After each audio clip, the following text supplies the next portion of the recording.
The Committee on the Judiciary, Subcommittee on the Constitution, Civil Rights, and Civil Liberties will come to order. Without objection, the chair is authorized to declare a recess of this subcommittee at any time. Before we go into our committee, I would like to express the chair, and I'm sure all the members of the committee and the Congress, sadness at the passing of Representative Wright. He served for a short period of time, but he was a gentleman, and we will miss him, and we mourn his loss. And I would like for us to have a moment of silence in his honor. Without objection.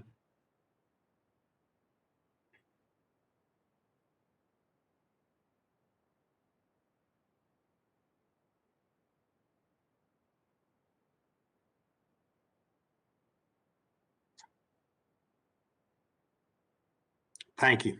Thank you.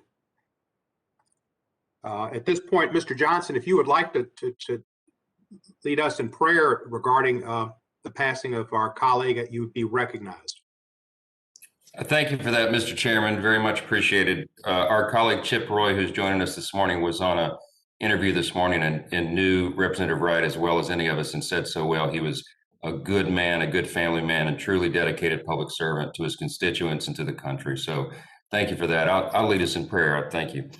I would just pray, Heavenly Father, thank you for this day, for the work that you put before us, and for all of our colleagues. We're reminded this morning of the preciousness of life and how fleeting it is.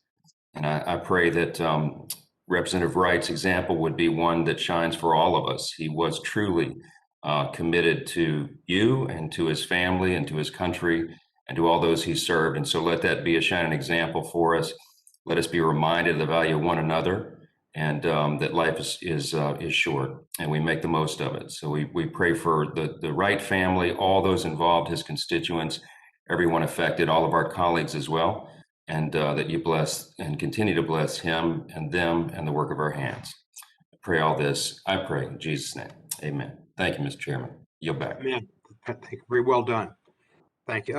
Now we'll go back to the committee. I welcome everyone to today's hearing on constitutional means to prevent abuse of the clemency power. Before we begin, I'd like to remind members, new and returning, that we have established an email address and distribution list dedicated to circulating exhibits, motions, and other written materials that members might want to offer as part of our hearing today.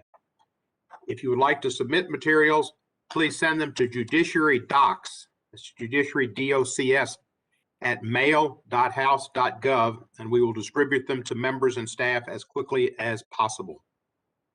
I will now recognize myself for an opening statement. I am pleased to convene the first hearing of the Subcommittee on the Constitution, Civil Rights, and Civil Liberties for the 117th Congress. I look forward to once again working with the gentleman from Louisiana, Ranking Member Mike Johnson, and other members of our subcommittee on the many challenging and pressing issues that will be addressing us in the months and years to come. While we will no doubt have sharp disagreements from time to time, it is my hope that we'll always be able to disagree within the guardrails of mutual respect as colleagues. Each of us was sent here to represent our constituents faithfully and to the best of our abilities. We begin this Congress by picking up on a topic that we devoted 2 hearings to in the previous Congress, which is the proper scope and use of the president's constitutional power to grant clemency. The clemency power is outlined in Article 2, Section 2 of the Constitution, and is rightly broad. Clemency power purpose is to act as a safety valve for our criminal justice system, to correct system injustices, and to ensure that mercy tempers excessively harsh punishments. There are a few things that more fiercely urgent than the need to grant clemency to the thousands who suffer from the burdens of excessive and unjust imprisonment or the collateral consequences stemming from their criminal convictions. Perhaps not coincidentally, these burdens are disproportionately borne by people of color. I have long been concerned with the stinginess with which modern presidents have granted clemency, beginning in the 1980s with the so-called war on drugs, which really goes back to the 1970s. Between 2013 and 2014, I wrote 4 letters to then President Obama and then Attorney General Holder, urging the President and the Attorney General to become more involved, to grant more clemency petitions, and I authored 2 opinion pieces on the subject calling for more clemency grants. In fact, I had written the president early in his second term and told him I had 3 C's I wanted him to work on: Cuba, cannabis, and commutations. It was alliterative, maybe somewhat effective, but he was a little shy on clemency. I also wrote to President Trump to commend him for commuting the sentence of Alice Marie Johnson and to encourage him to do more than his predecessor, who did issue a great number of clemencies, probably the most of anybody in recent time, but far from the amount of people that deserve them. And I asked him if he would do more in granting clemency to many cases like that of Ms. Johnson. It is my hope that President Biden will be a leading example of how clemency power could be more effectively used, especially among those who may be more deserving, but whose pleas have not been heard. The subcommittee will commit itself to pushing for more expansive use of the clemency power, an effort that I hope will be bipartisan, because we're talking about freedom, and we know both caucuses appreciate freedom. When considering what is the proper scope and use of the clemency power, however, there is another matter to consider, which is whether there are or should be limits on the power when a president grants clemency for self-serving or corrupt purposes, rather than as an act of mercy. Presidents of both parties have issued controversial pardons that raise these kind of questions, which is why they have been long-standing interest of this subcommittee. Such pardons are often not in keeping with the purpose of the clemency power.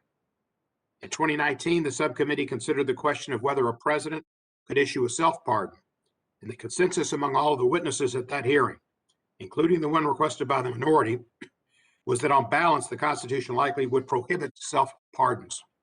Indeed, during the Nixon administration, the Department of Justice's Office of Legal Counsel concluded that self-pardons would be unconstitutional because of the basic principle that no one should be a judge of his or her own case. Questions about the proper scope of the clemency power took on greater urgency during the recent presidency.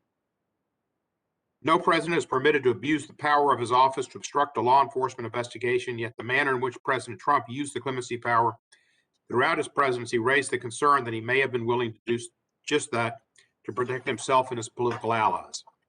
For example, during the investigation of the special counsel Robert Mueller into possible Russian interference in the 2016 presidential election, President Trump on multiple occasions dangled the possibility of pardons for witnesses who refused to cooperate.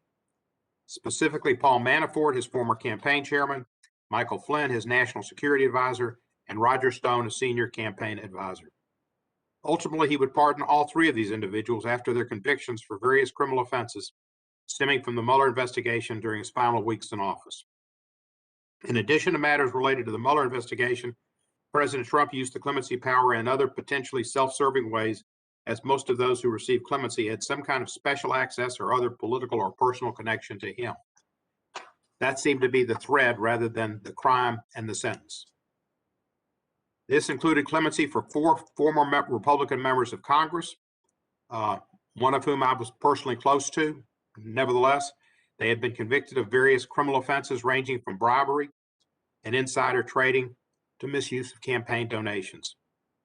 Charles Kushner, his son-in-law's father, and his former chief political strategist, Steve Bannon, who was awaiting trial on fraud charges relating to a scheme to fund a wall on the U.S.-Mexican border, were also pardoned.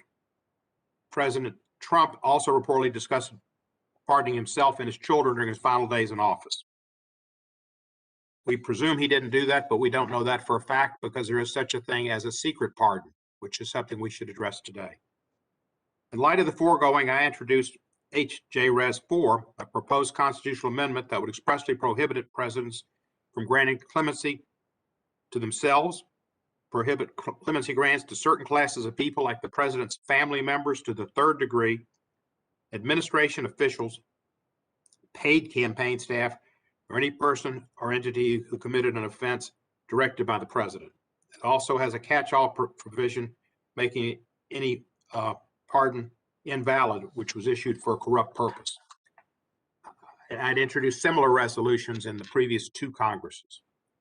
While this proposed amendment precludes clemency for certain potential recipients, I would also like to talk about ways to improve the clemency process, transparency, and the timing of pardons and commutations. Specifically, I would like to hear the witnesses' views about requiring public notice of pardons to get around the issue of a possible secret pardon, or commutations that might be issued before Election Day. I think Mr. Fawley had suggested some type of prohibition before Election Day, but it would have, or after the election, but it would have to have some time period and a requirement of notice. For if there was a secret pardon, it wouldn't be known. That would have to be addressed. So public notice of pardons or commutations, maybe a time before Election Day so that voters have notice. Not only in a presidential, obviously in a presidential election year, and probably only in the first term. Requiring more transparency to avoid secret pardons and revising the system by which clemency decisions are made, including removing or curtailing or otherwise amending the role of the Department of Justice with respect to the clemency process.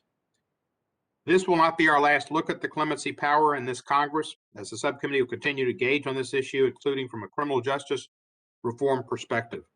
I thank our witnesses for being here, and I look forward to a lively discussion. And now I would like to recognize the gentleman from Louisiana, our ranking member, Mr. Johnson, for his opening statement. Thank you, Mr. Chairman. Appreciate that very much. Our Article 2, Section 2 of the Constitution includes very clear language. And of course, it says in relevant part, quote, "The president shall have the power to grant reprieves and pardons for offenses against the United States, except in cases of impeachment," unquote.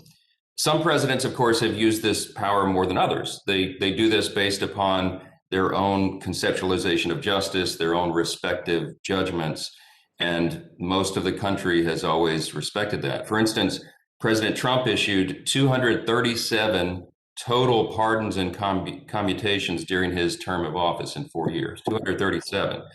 By comparison, President Obama issued 1,927 pardons and commutations. President Bush issued 200, and President Clinton issued 457. And so the numbers vary. President Obama issued pardons or commutations, many of which were very controversial. He, for example, included Chelsea Manning, who endangered national security by leaking classified information. Oscar Rivera Lopez, a top FALN leader and terrorist, and his Joint Chiefs of Staff Vice Chairman James Cartwright, who lied to federal investigators. President Bush commuted the sentence of Louis Scooter Libby, which was controversial in some circles. President Clinton issued pardons or commutations to his own brother for drug-related offenses, to fugitive political donor Mark Rich, to his CIA director, his housing security secretary, and several individuals who were convicted for their actions during the scandals of his own administration. Most recently, President Trump pardoned Roger Stone and Michael Flynn. All these presidents exercised their judgment and issued pardons that were controversial with the opposing party and with many segments of the public. But despite the broad use of the pardon power that has varied from president to president throughout our entire history, the majority introduced the Abusive Power Prevention Act last Congress. Republicans explained that the bill was unconstitutional at a committee markup last July. Nevertheless, the committee favorably reported the bill on a party line vote. Additionally, the chairman recently introduced the proposed constitutional amendment that he just mentioned to narrow the pardon power. I have several significant concerns with this proposed amendment. Many of us do. Among other issues, it vaguely declares that, quote, "pardons issued for a corrupt purpose shall be invalid." The problem there is that it's pretty vague and overbroad language. There's not any framework or workable standard to determine what exactly amounts to a corrupt purpose. I'm sure that the majority would argue that certain pardons issued by President Trump were issued for a corrupt purpose, while most Republicans would argue they serve the interest of justice by ending politically motivated prosecutions. This very issue of partisan passions affecting the judgment of Congress is precisely why the founders structured the pardon clause exactly as they did. Alexander Hamilton argued against legislative involvement in the pardon power because he said, quote, "When the offense had proceeded from causes which had inflamed the resentments of the major party, they might often be found obstinate and inexorable when policy demanded a conduct of forbearance and clemency," unquote. James Madison similarly argued that legislative involvement in the pardon power would be improper because, quote, numerous bodies actuated more or less by passion and might in the moment of vengeance forget humanity, unquote. Similarly, a narrower pardon power was proposed during the Constitutional Convention for precisely the same reasons that the majority advances today. For good reason, that proposal was soundly defeated. The pardon power is best vested in the president, as it was designed in the Constitution, for a president to exercise as they see fit based upon their personal judgment and notion of justice. I thank our witnesses for appearing before the subcommittee this morning. I look forward to your testimony, and I hope we can have a productive conversation. Mr. Chairman, with that, I yield back. Thank you, Mr. Johnson.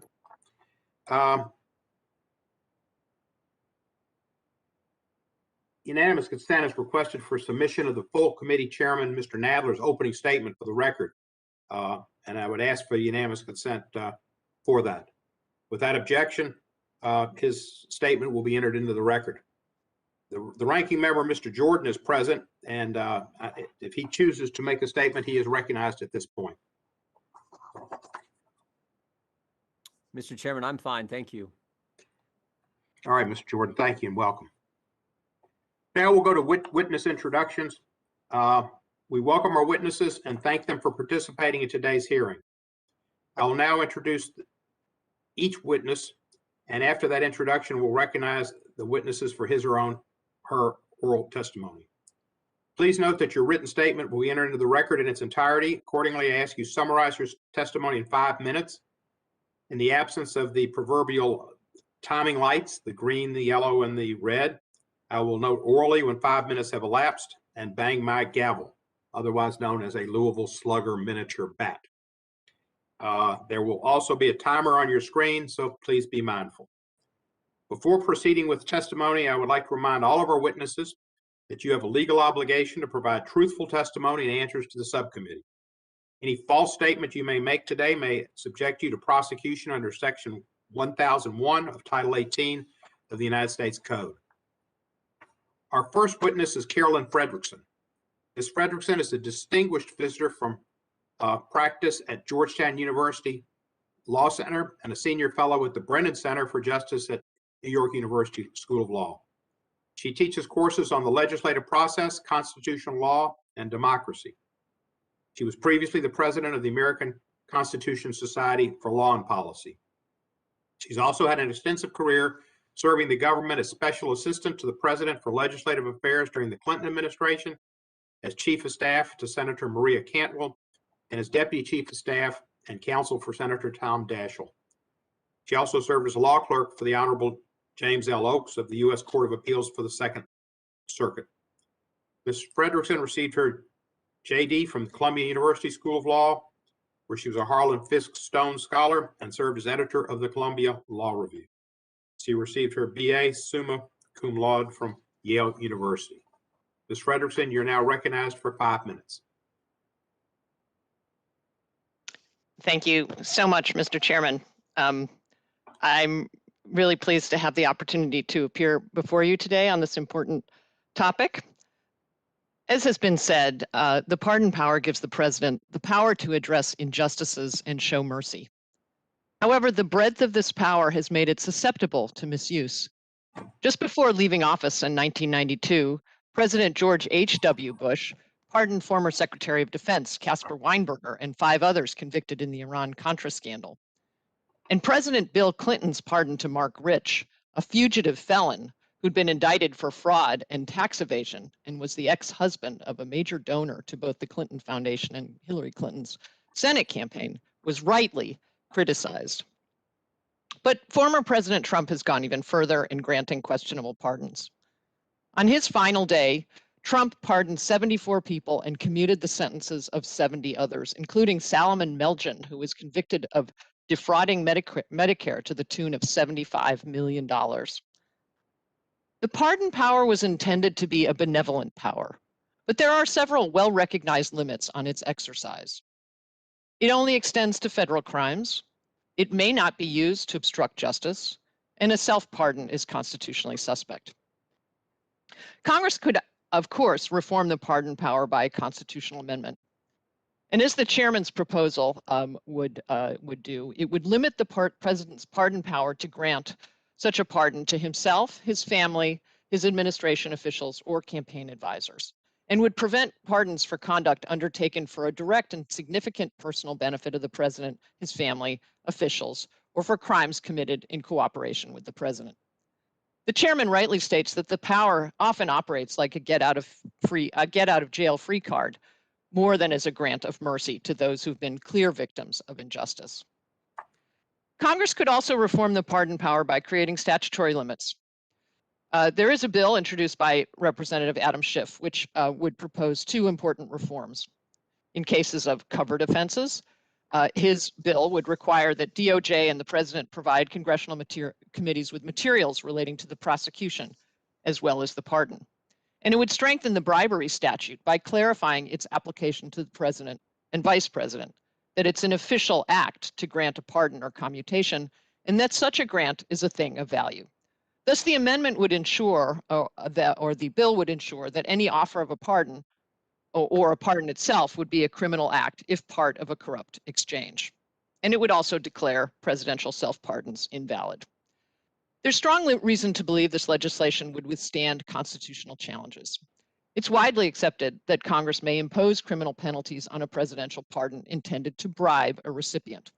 Since the legislation does not attempt to circumscribe the actual grant of a pardon, it does not tread near the president's Article II powers. And DOJ has issued two opinions that are consistent with this understanding.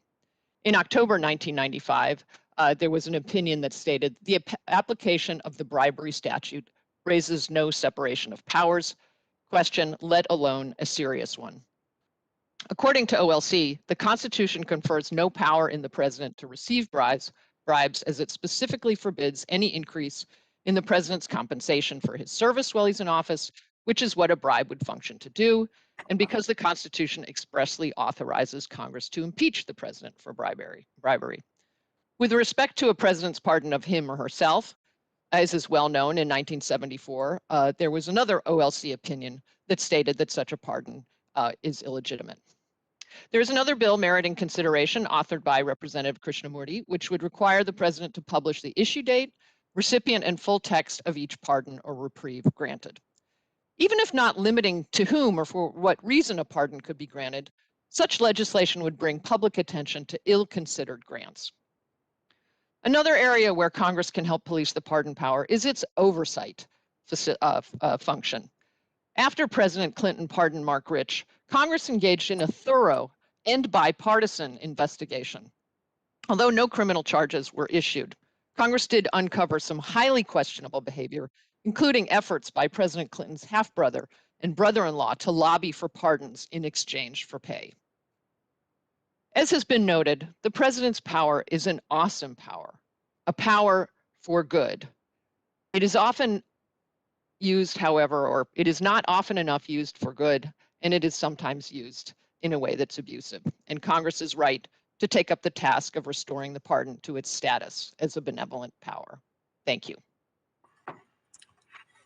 Thank you, Ms. Frederickson. You've obviously been here before because you know how to do 5 minutes on the nose. Our next witness is Karen Hobart Flynn. Ms. Hobart Flynn is the president of Common Cause, a position she's held since 2016.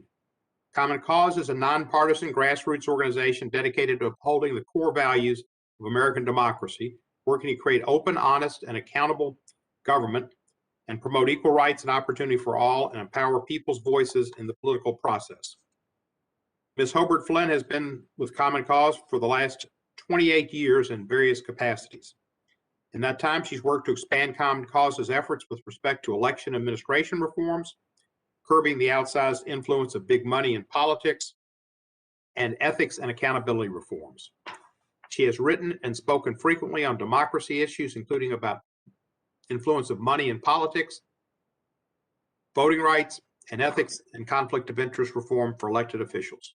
Ms. Hobart Flynn, you are recognized for 5 minutes. Thank you, Chairman Cohen, for inviting me to testify at this important hearing. Mr. Chairman, Ranking Member Johnson, and members of the subcommittee, I am pleased to be here as president of Common Cause, a national nonpartisan organization with more than 1.5 million supporters working for an open and accountable democracy. The pardon power is a potent tool to advance justice. Unfortunately, it can also be misused to obstruct justice. This warrants congressional action, and I hope my testimony today will help you with your task. First, I must say that no discussion about executive clemency is complete without first acknowledging the broader problems of our criminal justice system. Systems of mass incarceration continue to ravage communities, often violently wrenching Black and Brown people out of their homes and dumping them in steel cages at alarming rates. Racist public policies continue to have disparate, inequitable impacts on Black and Brown people and communities. Until Congress passes sweeping criminal justice reform that roots out racism, classism, and xenophobic policies and practices in all levels of the justice system, we must encourage the president to use clemency as a tool to chip away at injustice, as President Obama did during his term, and I discussed further in my written testimony. But elections have consequences, including those for seeking clemency. Many of President Trump's pardons rewarded his white wealthy friends, including war criminals, former aides, corrupt insiders, and others who obstructed justice by lying to Congress and law enforcement. This is a challenge we have seen with some other presidents. More importantly, we believe that President Trump abused the pardon power to send a message that he and his associates viewed themselves as above the law. In his words and deeds, President Trump signaled his intent to reward obstruction and subvert accountability to further his own political power. His efforts were open and notorious. Special Counsel Mueller detailed this in his report, noting that, quote, many of the president's acts directed at witnesses, including discouragement of cooperation with the government and suggestions of possible future pardons, took place in public view, end quote. Among those pardoned, Michael Flynn, who twice pleaded guilty to lying to the FBI, his former campaign chairman, Paul Manafort, who encouraged witnesses to lie on his behalf, Roger Stone, convicted of obstructing Congress's investigation into foreign election interference, lying under oath, and witness tampering. There are also very serious questions about how the pardon power could be used for illegal bribery for pardon schemes, as public reporting late last year indicated the Department of Justice was investigating. There are steps Congress must explore to rein in the abuse of the pardon power. First, some reforms would require a constitutional amendment. HJ Resolution 4 by Chairman Cohen puts forward a number of strong proposals to curb self-dealing and evasion of accountability, including invalidating pardons issued for corrupt purposes. Even without a constitutional amendment, Congress has the power to otherwise check the abuse of the pardon. The Abuse of the Pardon Power Prevention Act in the 116th Congress, which was included in the Protecting Our Democracy Act, provides important oversight, transparency, and anti-bribery and self-dealing protections. We urge its reintroduction and passage this Congress. In the meantime, Congress should also investigate whether President Trump's pardons to his associates and others were otherwise corruptly granted, and share what it learns with the American people. Congress should also explore the idea of independent clemency boards to review clemency petitions and advise the president. This could eliminate biases and conflicts of interest inherent in the current system, which often relies on prosecutors at the Department of Justice to serve as a check on their own prosecutions. Members of such a clemency board should reflect our country's diversity and be representative of stakeholders inside and outside the criminal justice system. Mr. Chairman, I believe that democracy is resilient, but it takes work to ensure that it lives up to its promise. It will continue to be stress tested. I urge the committee to take the steps that are necessary to advance justice for all, protect the rule of law, and end the racial inequities in our legal system. The pardon power is one important part of what must be a comprehensive approach. Thank you, Mr. Chairman, and I look forward to the committee's questions. Thank you very much, Ms. Albert Flynn. I appreciate your testimony and your service with Common Cause. Our next witness is Mr. Josh Blackman. He is a professor at law at the South Texas College of Law in Houston, Texas, where he specializes in constitutional law, law and technology, and the study of the United States Supreme Court. He is the author of 59 published articles, 3 books, and numerous amicus briefs, and is the editor of a case book on constitutional law. He received his JD magna cum laude from George Mason University School of Law, where he served as articles editor of the George Mason Law Review. He received his BS magna cum laude from Penn State University, the Pennsylvania State University. He was a law clerk for the Honorable Danny J. Boggs of the U.S. Court of Appeals for the Sixth Circuit and for the Honorable Kim Gibson of the U.S. District Court for the Western District of Pennsylvania. Professor Blackman, you are recognized for 5 minutes. Thank you. Chairman Cohen, Ranking Member Johnson, thank you for inviting me to testify.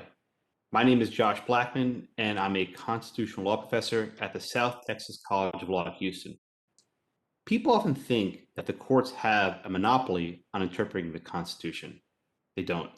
As we speak, the House managers are trying President Trump for violating the Constitution, and here we will discuss the constitutional means to prevent abuse of the clemency power.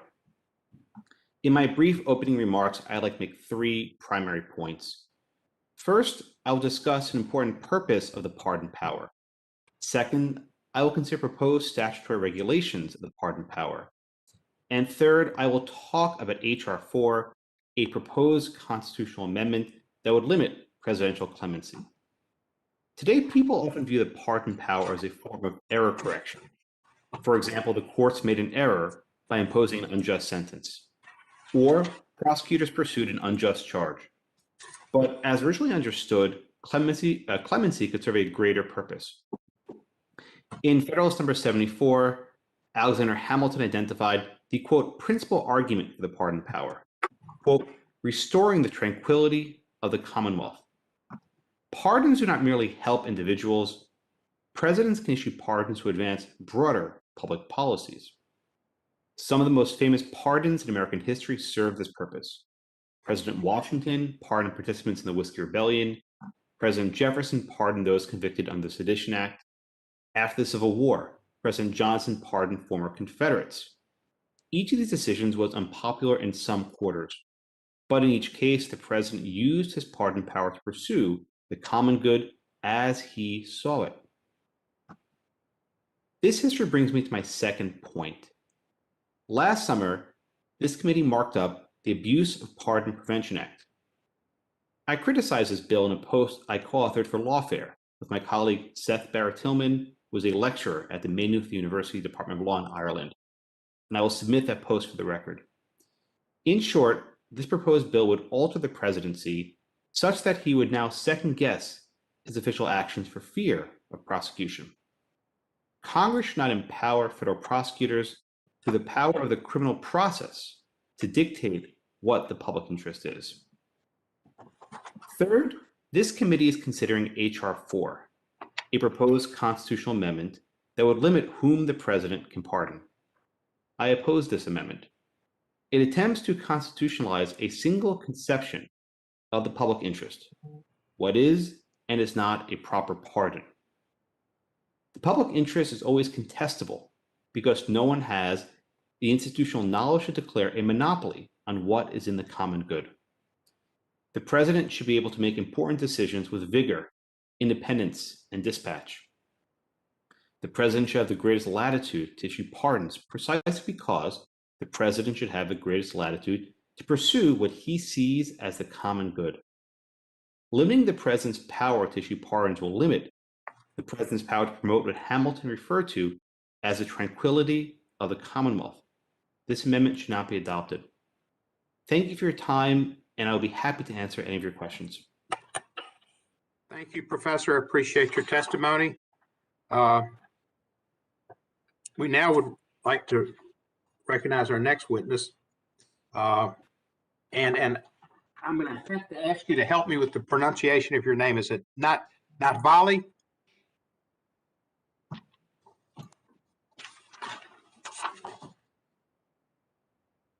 Professor Naftali, is that correct? I'm going to presume it's correct. So our next witness is Timothy Naftali, and I've seen him on television 1,000 times, well, dozens of times, and I never get his name quite right. He's a clinical associate professor of public service, clinical associate professor of history, and director of the undergraduate public policy major at New York University. He focuses on national security and intelligence policy, international history, and presidential history. He served as a consultant to the 9/11 Commission and recently co-authored a book called Impeachment in American History.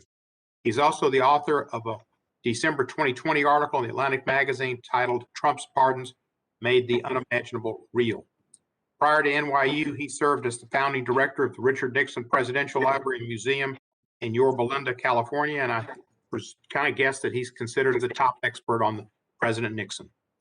Professor Naftali received his PhD and MA in history from Harvard, an MA with distinction from Johns Hopkins School of Advanced International Studies, and a BA magna cum laude with a distinction in history from Yale University.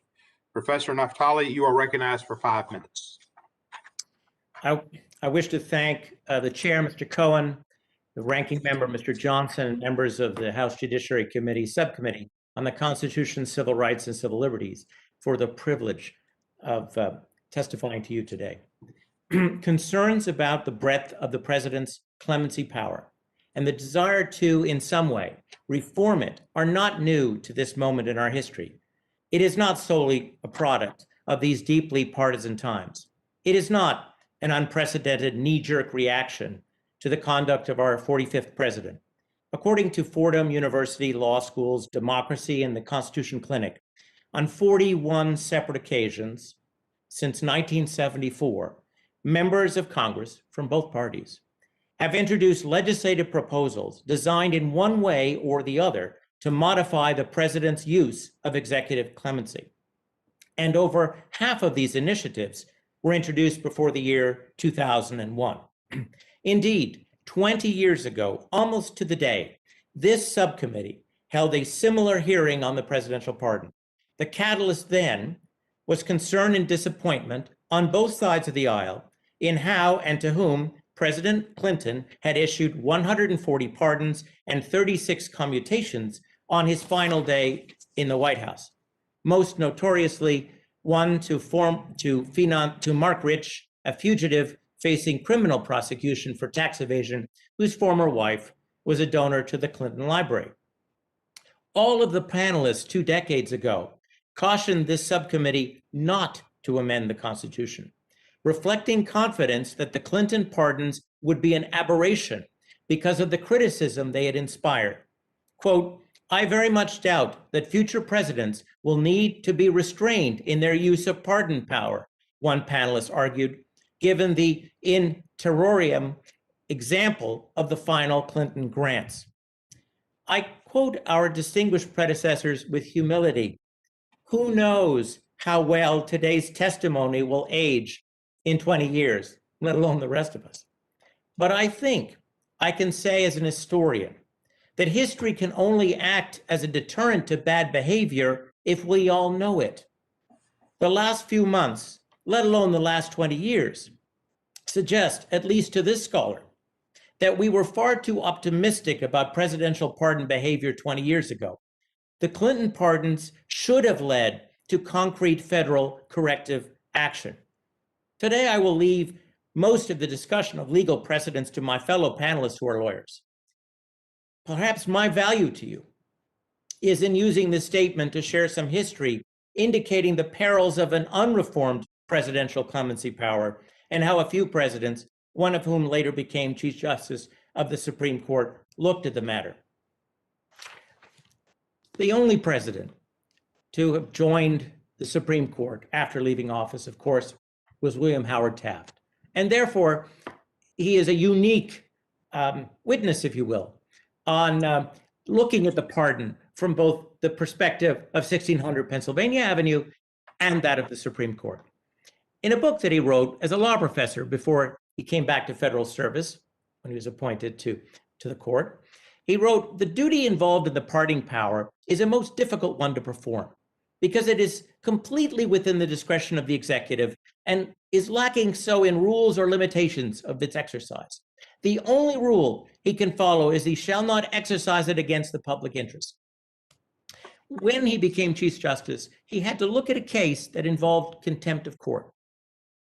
The question that was raised was, can the pardon be used in a way to protect those whose actions threatened our very system of justice. And he concluded, yes, the pardon power is unfettered. But, he added, there is always the possibility of impeachment as a corrective action, as a deterrent. My belief in the need for corrective action is founded on what I learned about our nation's 37th president, Richard Nixon, from publicly available materials at the Nixon Library when I was director.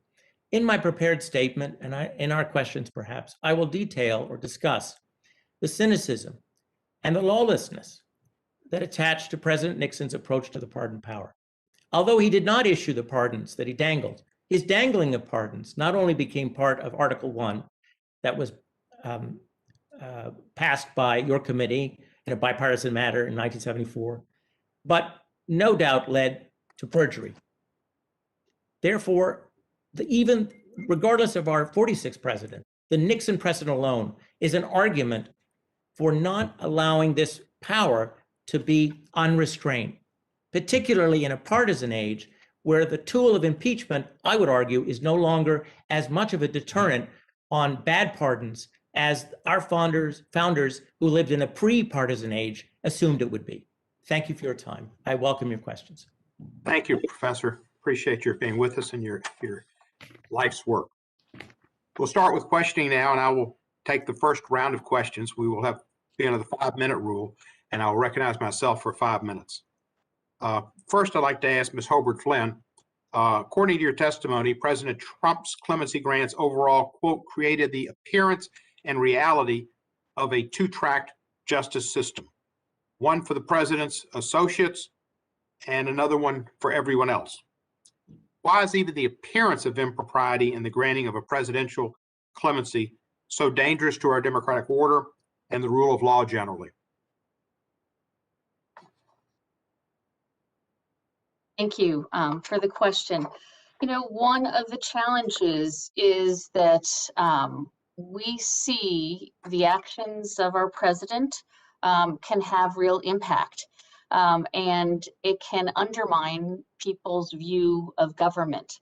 One of the things that I think distinguishes President Trump's pardons from those of his predecessors, including, you know, pardons that are granted to the wealthy and well-connected, we saw other presidents do this, was a challenge around, you know, many things that happened during his term. He dangled pardons as a way to signal that he would excuse anyone who refused to cooperate with the Mueller investigation, and reward anyone willing to lie to them. And he did just that when he pardoned Mike Flynn, Paul Manafort, and Roger Stone. As recounted in Special Counselor Mueller's report, Trump criticized witness cooperation with the Mueller team, referring to cooperation as flipping and stating that flipping was not fair and almost ought to be outlawed. That's a quote.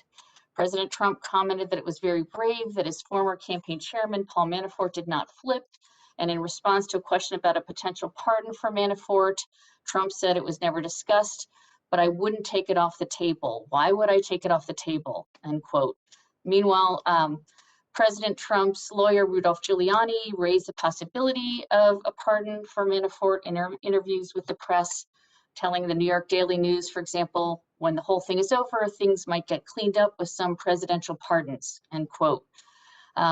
These kinds of actions raise the specter that the president is above the law and can use something like a tool, the presidential pardon, in ways to help himself.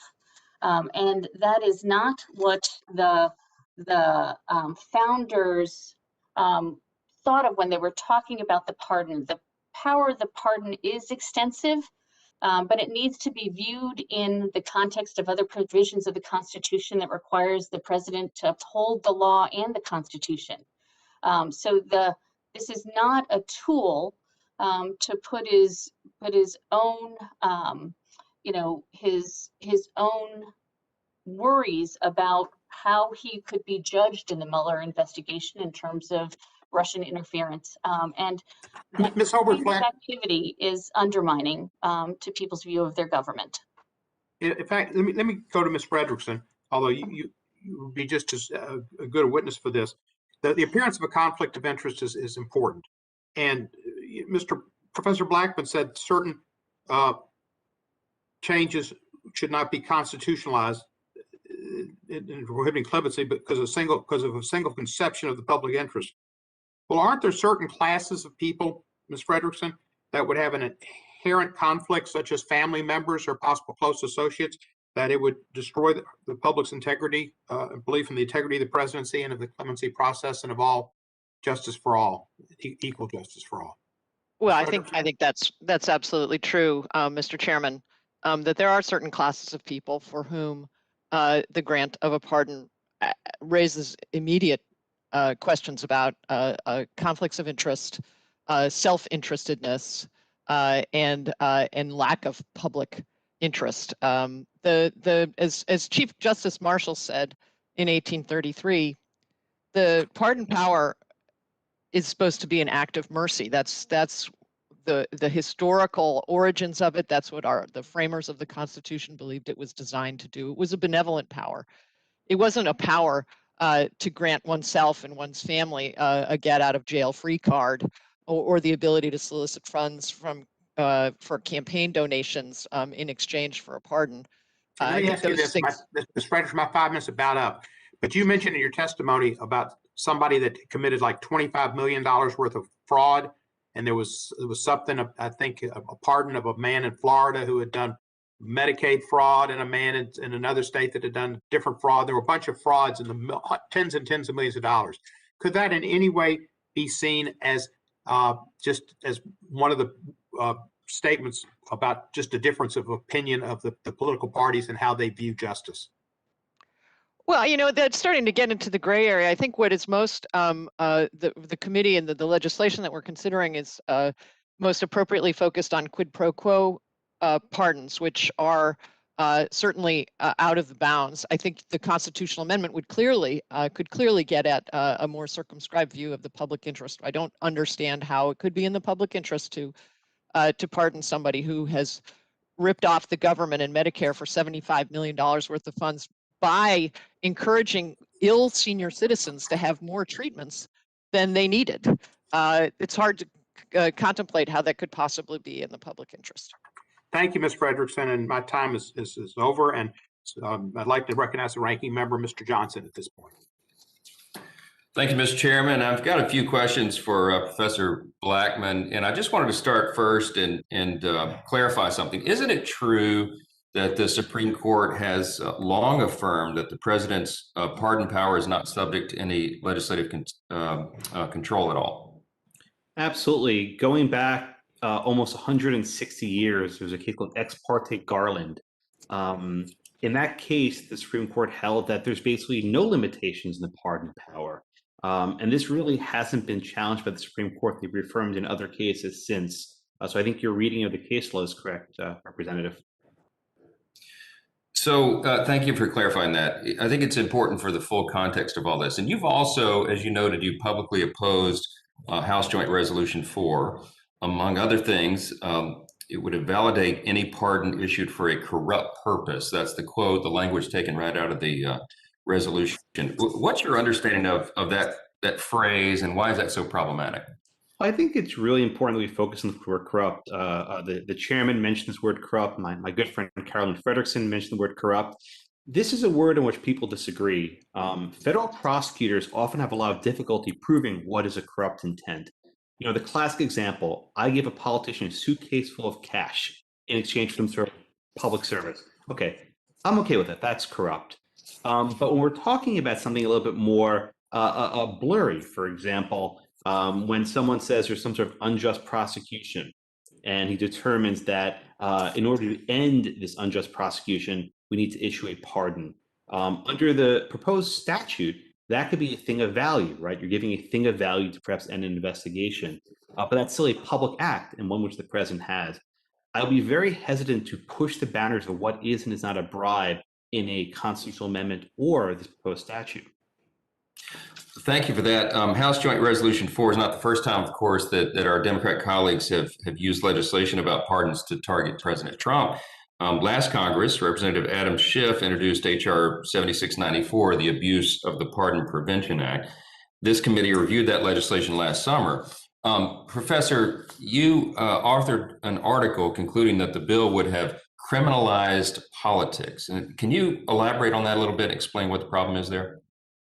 Sure, and I think the statute suffers from a similar problem that the amendment does.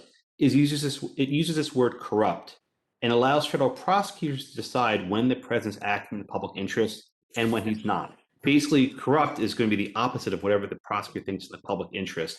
And I think it's dangerous. The pardon is a political act. It's a public act. I actually agree with the chairman that the secret pardons are problematic, and I'm going to go with him on that one.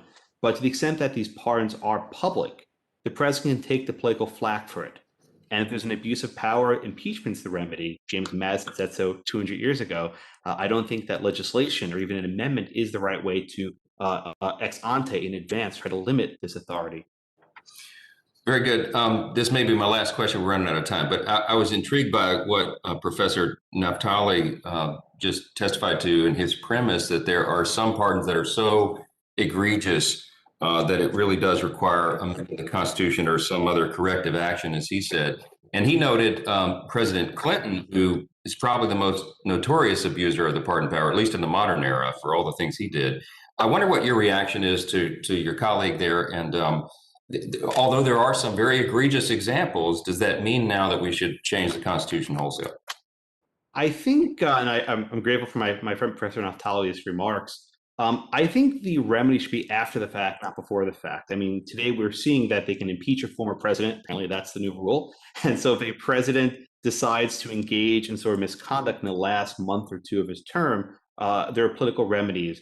But I think trying to legislate in advance is problematic because now whenever the president considers, do I issue a pardon? Do I not? He's always thinking, man, if I issue this pardon, I'm going to get in trouble. Will some federal prosecutor, the next Robert Mueller, try to indict me because they issue this pardon? That's a chilling effect I think is problematic. And I think this body, Congress, can use oversight after the fact rather than chilling beforehand. I got 30 seconds left. Let me just ask you a mechanical question because there's a lot of confusion about it. What's the role of the Department of Justice's pardon attorney in all this, the recommendations they make? The DOJ is purely advisory. The Attorney General and his subordinates make recommendation, but ultimately it's the president and the president alone who decides whether to check yes or no in that pardon box. Very good. With 7 seconds left, I'll yield back, Mr. Chairman. Thanks to all the witnesses. Thank you, Mr. Johnson. Next for questioning is Ms. Ross, a new member from North Carolina, and you're welcomed and you're recognized. Thank you so much, Mr. Chairman, and thank you to all of the witnesses. This has been a fascinating morning, and thank you for your perspectives and for your scholarship. I have a couple questions for Ms. Frederickson, just to narrow down when there could ever be an abuse of the pardon power.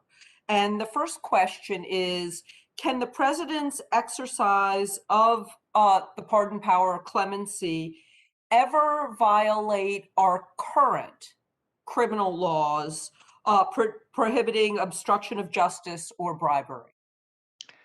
Thank you very much for that question. And I did have to, I was neglectful in not saying to my colleagues from academia and from advocacy, what a pleasure it is to be here. And Josh and I go way, way back. I have to say, I first met Josh when he was a young law clerk. But anyway, so we're good friends and it's good to be here. Your question is a very important one, and I appreciate it. As I stated in my written testimony, there is actually already wide consensus that certain kinds of pardons could be considered criminal acts. That is, in the example that Professor Blackman used, I think the bag of cash or the suitcase of cash. I like bag of cash better. It has more better visual. So the bag of cash in exchange for a pardon. Most scholars, most constitutional experts believe that is already a criminal action, and efforts to obstruct a judiciary proceeding would also, to suborn testimony of a witness, for example. However, one of the things that the legislation would do is to clarify it, clarify the statute to make it even more clear that the bribery statute applies to the president and vice president, and that a pardon is a thing of value. And so that is why, although the law is well understood already to cover that type of behavior, it would be prudent to make it more explicit. Okay. Well, you've done a great job because you've already answered my second question in answering my first question. So thank you for that. But then my next question really goes to the issue of, so if the president does violate this criminal law, the bribery statute or obstruction of justice, either in its current form or if it is amended, the Department of Justice has said that a sitting president cannot be criminally prosecuted. Do you agree with that? Or do you believe that it would have to wait until after the president completed his or her term? Well, I don't tend to agree with it as a legal matter, as a prudential matter. It makes a certain amount of sense to postpone such an activity till after, and it really depends on what the criminal act was. However, it certainly, I think, is generally expected that in case of the abuse of a pardon, it would happen after a presidency, because most pardons, especially ones that are highly controversial, like the Mark Rich or Steve Bannon pardons, are issued right at, often even on the fading last moments of a presidency. And so unless there's I think Professor Blackman, who seems to concede that one can impeach a president who's left office for questionable pardons, but one could also certainly criminally prosecute. Okay. And so I just want to be very clear with this last minute. You see, after the president has left office, two avenues to pursue a presidential violation of the law for obstruction of justice or bribery. Of course, the Congress could impeach. That itself is in the Constitution after the grant of the pardon power. But there also could be a criminal prosecution brought by the Department of Justice or a federal prosecutor. Is that what you're saying? Yes, and I would actually want to quote then Senator and future Attorney General Jeff Sessions, who, in speaking about the Mark Rich pardon, said it qualified absolutely. If he couldn't find a better example of quid pro quo bribery, and it was a criminal act. And there are certainly many conservative scholars who share that perspective. Thank you very much. And Mr. Chairman, I yield back. Thank you, Ms. Ross. If I'm incorrect in my order, Mr. Johnson, you can correct me. It's your team, but I think Mr. Jordan would be next, or Mr. McClintock. Which, Mr. Johnson, who wants to seek recognition next, Mr. Jordan or Mr. McClintock? We'd probably go to Mr. Jordan if he's ready.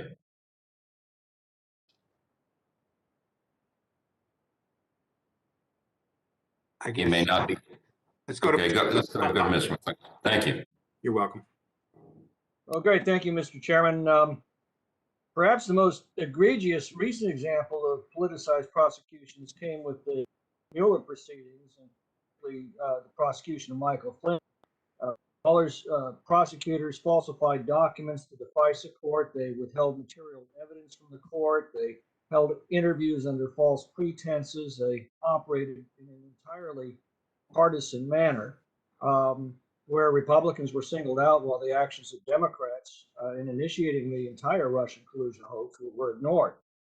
Just because the targets of this politicized process were associates of the president doesn't make these actions any less egregious or the injustice any less offensive or the remedy any less necessary.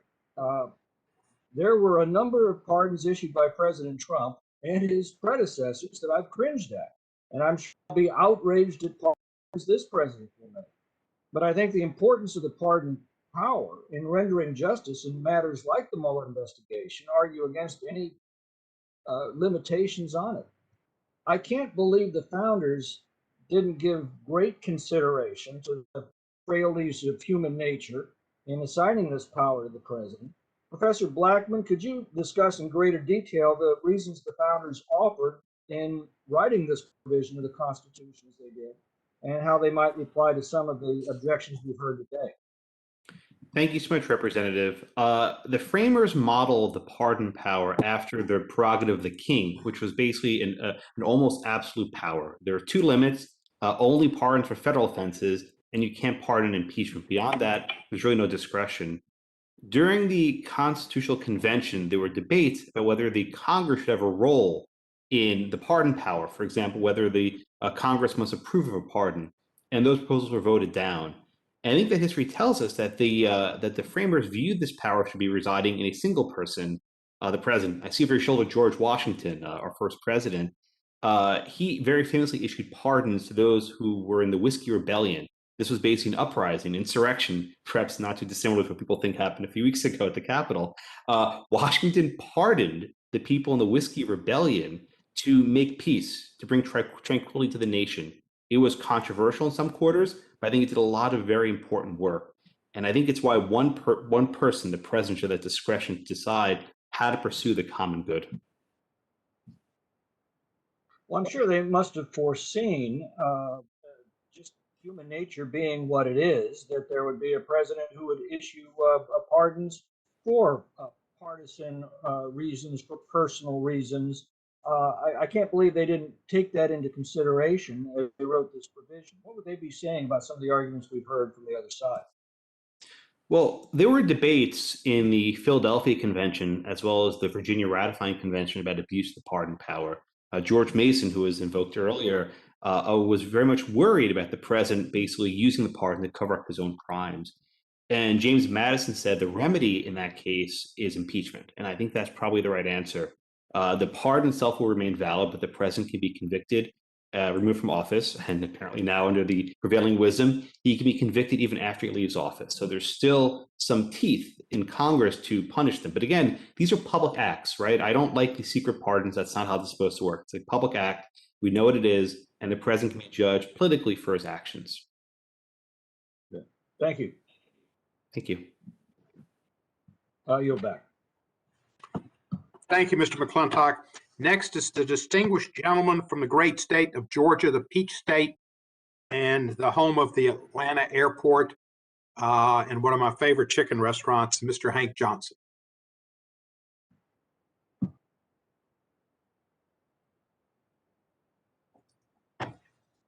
Mr. Johnson there?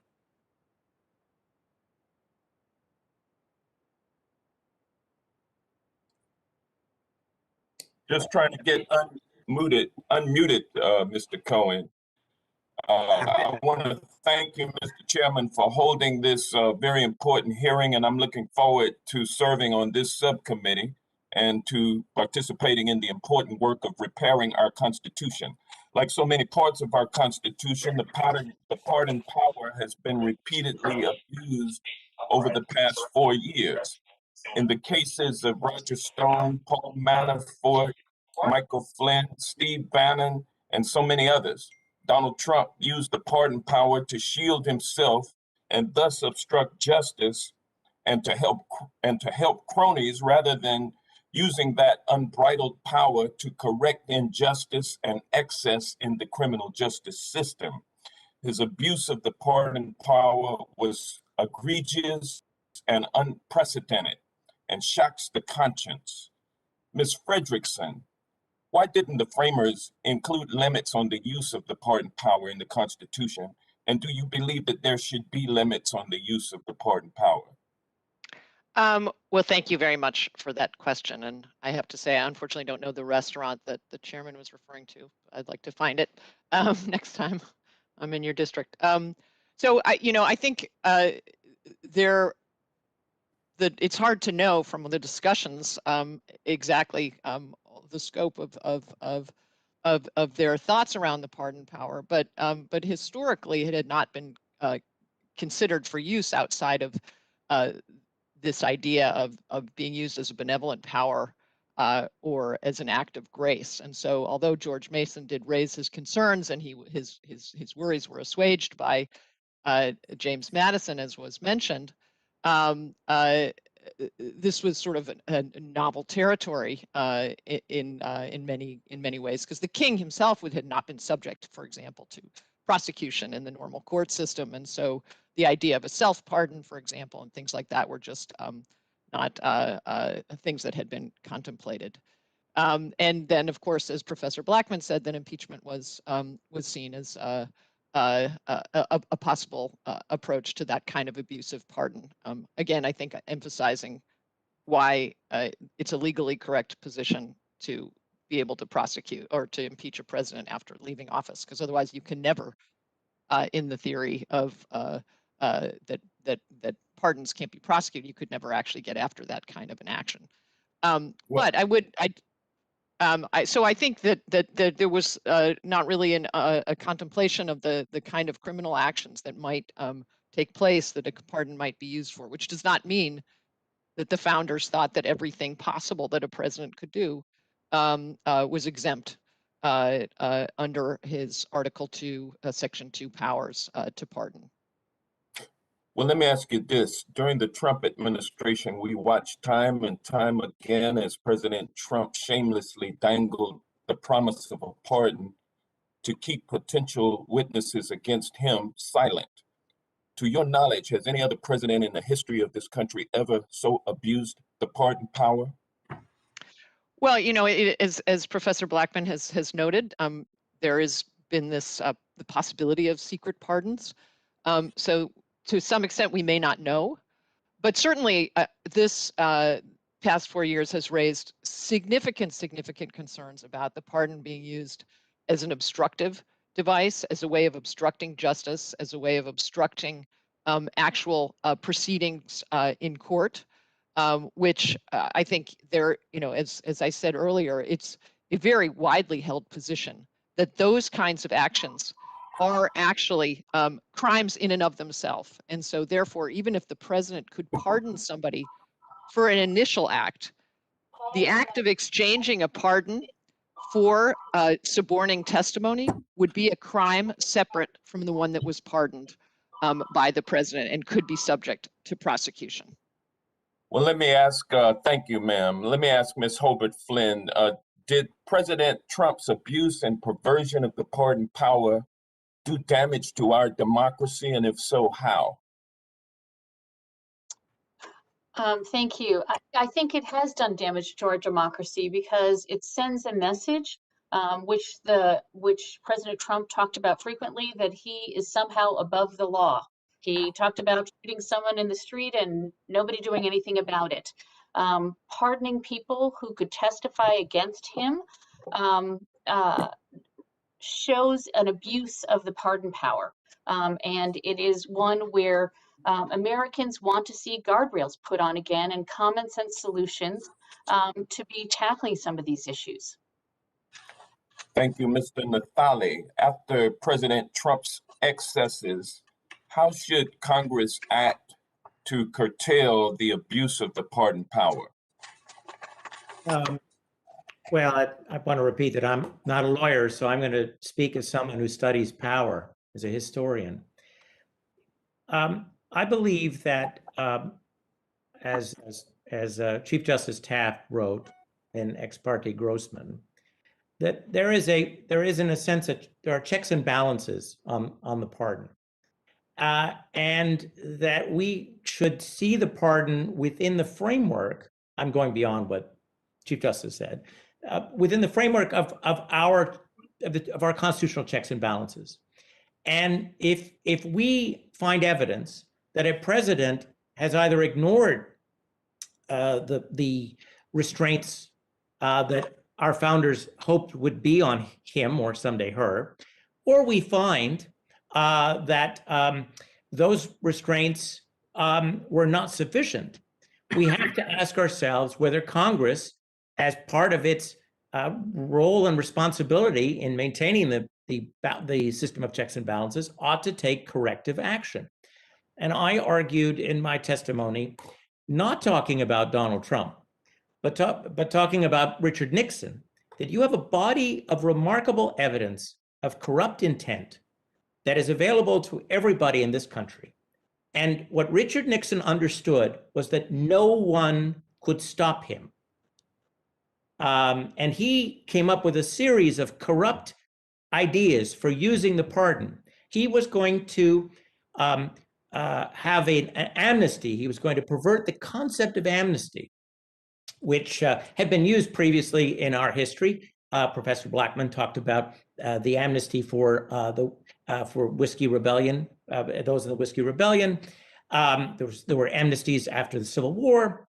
There was an amnesty that President Carter signed regarding the Vietnam War.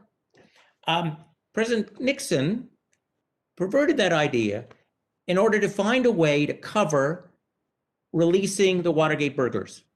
So he looked for Democrats, in this case, anti-war dissenters, members of Vietnam Veterans Against the War, who had been indicted, and ultimately, by the way, were cleared of this, had been indicted for planning to disrupt the 1972 Republican Convention. He said, please keep them under indictment. Hold them under indictment. This is on tape. He said, we need them under indictment so that after the election, we can let them go. I'll pardon them, and I'll pardon the Watergate burglars. That way, there'll be pardons on both sides. Then his chief of staff, White House chief of staff, Bob Haldeman, said, we don't have enough of these dissenters in jail. There are only 6 of them, the implication, and there are 7 Watergate burglars. He said, we can find reason to arrest more veterans, Vietnam veterans who are dissenters. We'll put them in jail so that we have a balance. Now, that is absolutely the most corrupt way of thinking of the pardon, but they thought this way. Now, the question we need as Americans to think about is whether the Nixon team were an aberration. Were they the only corrupt people ever to be in the White House? Were the only people, was President Nixon the only American president who saw this pardon as a get out of jail free card, as a way of manipulating our judicial system for political, personal gain? And I don't think so, regardless of where you think about Donald Trump. And I'm making this point here that there's enough evidence for corrective action without even talking about the 46th president. Now, my view of the 46th president is public. I have written about my concerns about his use of the pardon, about other elements of his administration. But I'm not making an argument for corrective action on the basis of Donald J. Trump. I say there's enough historical data that the system wasn't working before him. And now the outrage of those worried about the Trump era should combine with the continuing outrage of people worried about the Clinton era. You should work together. And my preferred approach would be a constitutional amendment. But I'm not a lawyer. My sense here is that the founders, God bless them, right? The founders made a few mistakes. In fact, that generation admitted it. They didn't think there would be parties. So they put together an electoral system that resulted in a tie vote because they never imagined that a president and a vice president would run on the same ticket. Well, we're still cleaning up wreckage after 2 Republican presidents, and I think your testimony is quite elucidating, and I thank you for it. And with that, I will yield back. Thank you, Mr. Johnson, and thank you, Professor, and thank you for gauging it in terms, which is what this committee is intended to do, is a bipartisan approach to correcting a problem that has been bipartisanly misused on occasion. Mr. Roy, you're recognized next. I thank the chairman. I first want to just say thank you for recognizing our colleague, Ron Wright, at the outset of this hearing. Mr. Chairman, it means a lot. He's a good friend, fellow Texan, and we're all praying for his family, his wife, Susan, and we'll look forward to celebrating his life later this week.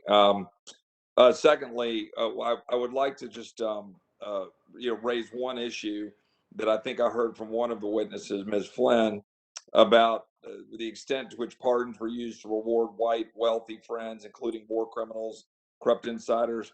All these actions advance a cynical, corrupt, separate system of justice under President Trump. I mean, look, the pardon power has been used since the very beginning for political purposes. I mean, we can go back to Jefferson. We can go back to every president has done something. And I'd say, I guess that Mr. Natale is basically trying to say that, saying there's some systemic problems, that it cuts across both lines. But that kind of a partisan attack on President Trump, I just wanted to say that I think that, there are some people that might take issue with it, like Alice Marie Johnson, like a host of people, the criminal justice reform activists were advocating that President Trump help, and that the president did, in fact, help. So that broad brushstroke characterization, I think, is wrong and unfortunate, and shouldn't characterize this hearing. I think that the chairman is trying to put together a objective hearing here to try to figure out, what we might want to do on the pardon power.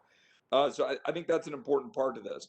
I would also note that, there's been a number of controversial pardons. I don't that we've talked about every single one of them cutting across both lanes. And indeed, the chairman of the Judiciary Committee, Chairman Nadler, was instrumental in pushing for pardon of I think it was the Rosenbergs that were a part of the bombing of the United States Senate in 1983. I mean, it's not the first time the Capitol's been attacked, y'all. This kind of thing has happened. I hope that some of the people involved this year end up in jail like the Rosenbergs. But the chairman of this committee asked Bill Clinton to pardon these individuals who literally blew a bomb up in the United States Senate targeting members of the body in the Capitol. So this is obviously nothing new, and something that I think we ought to be thinking through. The one question I'd have, Mr. Blackman, I'd like your opinion.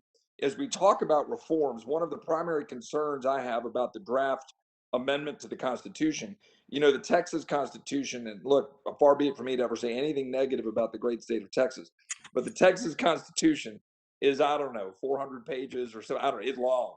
It's a lot of basically statutory type language in that Constitution. And Professor Blackman, you probably know that. I like, and I believe it is critically important that the United States Constitution is not that it sets out high-level principles, structures of government, Bill of Rights, things that, how we order us and the balance of power between Washington and the states. My concern about this measure is that it starts getting in the weeds. And when you start getting in the weeds in the Constitution, I think that's a problem. It requires amendment and then amendment and then amendment every time you change your views. If we're going to do anything, why wouldn't there be something here that would say, look, one of the problems we have is that these pardons tend to occur on January 19th or 20th, right? They tend to occur right at the tail end when you're in the lame duck.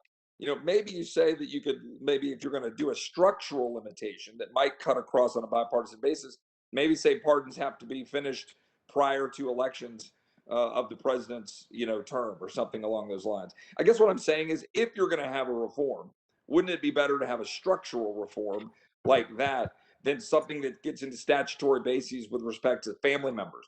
Are we going to say that John Kennedy couldn't have pardoned Bobby Kennedy if there was something that he felt was important to pardon just because his brother happened to be the attorney general? I don't think that's a good path to go down, in my view. Professor Blackman, do you have any thoughts on that? Thank you. I actually did some research, and there were many proposed amendments. Representative Barney Frank of Massachusetts proposed an amendment in 2001 that did exactly what you suggested. It would have banned pardons from October through January 21st of any election year. So basically, before the election until after the inauguration, no pardons can be issued. As far as I know, no action was taken on that amendment, but that's almost exactly what you said, sir. Well, I appreciate that. And I don't even know if that's the right solution. I'm literally just kind of mulling that as we're sitting here talking, because I don't think the right path is to go down in the specifics in the direction that's been laid out here before the committee. And I appreciate that answer, and I'll yield back my time here in a second. But I just think let's keep this as objective as we can and recognize, I think, a significant amount of work done by the Trump administration to help people with criminal justice reform, cutting across color, faith, et cetera, and that every president has issued some pardons that every single one of us would think was somewhat questionable. I yield back, Mr. Chairman. I appreciate it. You're welcome, Mr. Roy.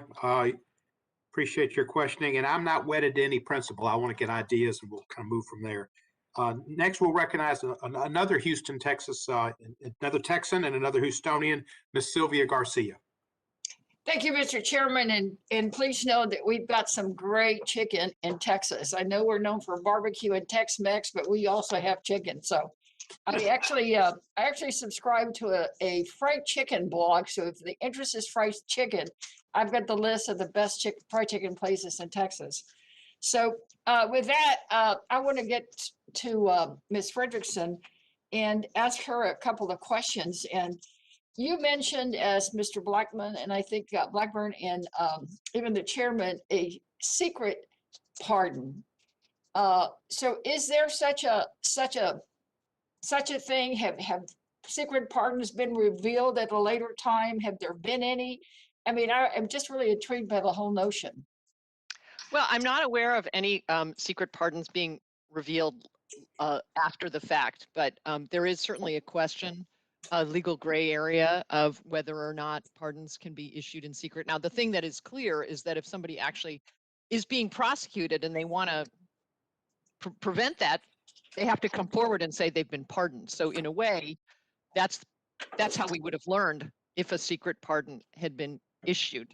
But I would like to, if you don't mind, just speak to Congressman Roy's point about the bipartisan potential of this issue and the chairman, and to say that certainly I think adding to or to consideration structural reforms such as timing issues, but also transparency issues. I think Professor Blackman and I are very much on the same wavelength that a pardon absolutely must be under the public eye. Other things that I think would be really important would be to structure the pardon attorney in such a way that there would be deep involvement, which would also be transparent, which is proposed by the legislation, the transparency of the pardon power, but to structure the pardon attorney role so that there would actually be a more benevolent aspect to it. Because I think one of the rightful criticisms has been that even in the pardon attorney's office, prosecutors are often very reluctant to move forward very worthwhile, legitimate requests for commutation and pardon, and having a more an active presence of those who were seeking justice for those who'd been for over incarceration or for over sentencing for the injustice of the criminal justice system. Well, you've actually anticipated my line of questioning, because exactly what I was going to ask you next was about the role of DOJ and the pardon attorney, or the section. I'm not sure if it's a section or a division, but one of the things, reports that were out there, is that the former president just ignored any recommendations and pretty much closed their role. And they were not involved in many of the pardons that he did issue. Do you think that was part of the problem with a lot of the criticism that he got in some of his pardons? Would it be a fix that we can make to make sure that it's structured so that there's always a role for DOJ and the pardon attorney? Well, I mean, I think it's a rightful criticism. One of the aspects of President Trump's pardoning was the very limited role of the pardon attorney, which does serve as an advisory capacity now. But even those very deserving people who were pardoned from the criminal justice system often only received a pardon because of the intervention of a celebrity like Kim Kardashian, and that's unfortunate. Again, as I said, I think there have been criticisms in all administrations of the pardon attorney not being attentive enough to the failures of our criminal justice system and having a broader understanding of which types of individuals to move forward.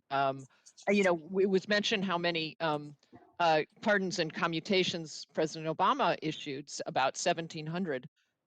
But there were almost 8,000 petitions that were left unaddressed, maybe rightfully so. But again, I think that's because the pardon attorney's office may have some inappropriate, needs to be more affirmatively directed towards recognizing the injustice of our criminal justice system. Well, thank you. And Mr. Chairman, with only 8 seconds left, I'll go ahead and yield back. Thank you, Ms. Garcia. I wasn't really thinking of fried chicken. Pascal's in Atlanta is the restaurant I was thinking, and they got the best broiled chicken. Oh, okay. But that's just for Ms. Frederickson's information. Mr. Representative Fishbach, you're recognized next. Well, thank you very, very much. I appreciate that. And I'm coming to you from beautiful state of Minnesota, where we are below zero here, but I am warm inside. So, but I appreciate the opportunity to just take a couple of minutes. And Mr. Johnson and Mr. McClintock really covered some of the things that I wanted to ask, but I thought that I might just take the opportunity to offer Professor Blackman a few minutes just to expand on that issue of legislative involvement in the presidential pardon issue. It's something that I'm interested in, and think I'm was just wondering tired. if you had additional comments. Sure. Well, thank you so much, Representative. I appreciate the chance. I think I'm hearing some interference in the background. It's a little hard to speak. I think it's someone's not on mute. I think the role of Congress here, I think, is important. I think the role, though, should occur after the fact in terms of oversight. In the event that the president issues perhaps a pardon that Congress deems unjust or inappropriate, that's something Congress can investigate. What I would hesitate is to put limitations on whom the president can issue a pardon to and how that pardon can be issued. And I'll just use H.R. 4 as an example. I'll read from it. It says a pardon issued for a corrupt purpose shall be invalid. The amendment does not define what a corrupt purpose is. It leaves it vague. A lot of us here are attorneys, not all of us are. When Congress doesn't define a statute, that lets someone else define it. It can let federal prosecutors define the statute, and it can let courts define the statute, right? It lets courts define this language. And I think if Congress wants to actually prohibit some specific act, they need to do something more than just say a corrupt purpose, because that's not something that's self-evident. That's not a term that everyone understands. Do you think of any term that we argue about in the courts, emolument, right? People argue about these things. So if this body wants to put an amendment to prohibit certain kinds of actions, they should spell them out. What does it mean to be corrupt? I think bribery is already prohibited. I think the Constitution says you can impeach for bribery, and OLC has said you can prosecute perhaps a former president for bribery. But there's a difference between bribery and corruption, right? And corruption is one of these catch-all provisions. I think so. Chairman Cohen said a catch-all provision that can sweep in a lot of conduct that is perhaps unpopular, but I don't think fits within the traditional conception of an illegal offense. Thank you very much. I will yield back the remainder of my time. Thank you. Thank you, Representative Fishback, and stay warm. Oh, we're trying. I'm sure. Our next Congressman has 5 minutes. Is another freshman from up the river, Representative Bush. Thank you, St. Louis, and I thank you also, Chairman, for convening today's crucial hearing. It is without question that Donald Trump did away with all presidential norms. Donald Trump's use of the pardon power will forever be associated with nepotism and corruption. It made clear that under Donald Trump, an act of mercy is given to wealthy donors, well-connected friends, his cronies, and his white supremacist allies. Under Trump, the pardon power became an extension of the privilege afforded to the rich and powerful. Meanwhile, 14,000 clemency applications are languishing in the bureaucracy of the Department of Justice. Thousands of people with no connections to the upper echelons of power and access are left with limited recourse, caged and behind bars as the devastating uncertainty of COVID-19 runs rampant. The pardon power is not the problem. The problem is that it has not been used enough to correct for systemic injustices. Take, for example, Byron Miller. Byron was born and raised in Missouri's 1st District, right here in St. Louis. He was convicted on federal drug charges at 28 years old. He is now 53, living with hypertension and asthma, fearing for his life as COVID-19 makes its way through our prisons. Byron's mother is now 80. His father had cancer, and his daughter was only 6 years old when Byron was sentenced. His absence is deeply felt in his family and in his community. These are the kinds of people our presidents are leaving behind. People like Byron, who are aging behind bars, and others who, had they been sentenced today, would be serving much less time, if any at all. The pardon power was created as a virtually unchecked power of the presidency. This extraordinary power can be a powerful tool of freedom. In the context of our punitive carceral system, the pardon power allows presidents to put humanity over greed, justice over violence, and righteousness over power. Our country is in the midst of a national reckoning on racial justice.